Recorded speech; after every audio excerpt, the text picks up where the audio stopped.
The presidential delivery unit failed to deliver on the president's promise to buy hospital beds from 3 artisans in Kiambu County, so much so that it risked tainting the president's name, and the matter was then taken away from PDU and escalated into the hands of Interior Principal Secretary Karanja Kibicho.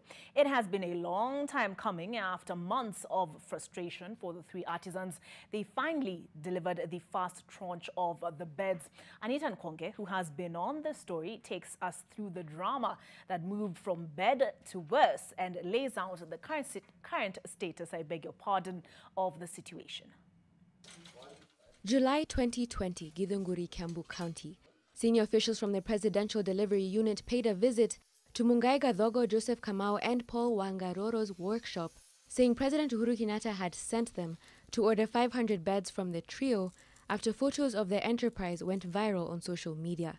Months later, the 3 artisans alleged abandonment by the government, saying that they were 3.6 million shillings into debt.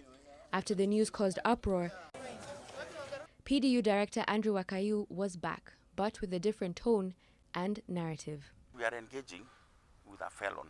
Good conduct, which I took the other day. It was getting ugly, with concerns about Wakayu and PDU at large tainting the president's reputation.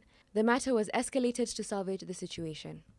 PS Kibicho called us and he invited us to a supper date at Safari Park Hotel, where we explained our grievances. And because there was no such cases against us, he gave us the go-ahead to continue with the work. He told us he was called by the president himself, and he was told to meet us, and he get directly what we require so that we can start the job. The trio says that on that night, Interior PS Karanja Kibicho paid off their money. A senior government official privy to the dealings and who sought anonymity told NTV that the process was mismanaged. Since then, there appears to have been a deliberate drive to rescue the situation. PDU was no longer handling the matter as it was escalated. PS Kibicho gave us a surprise visit to our workshop where we were making the beds, and we didn't expect him. He requested we make some adjustments.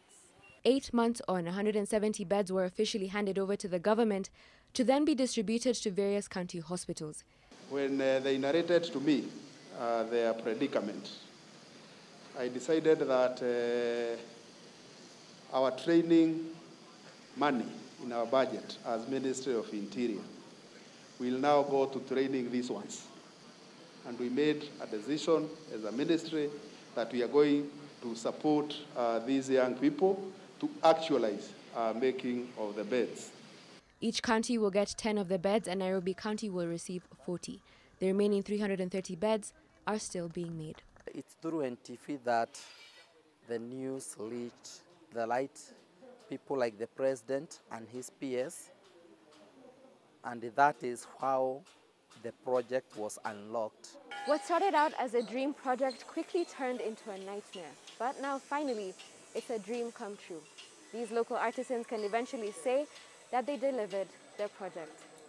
Anita Nkonge, NTV.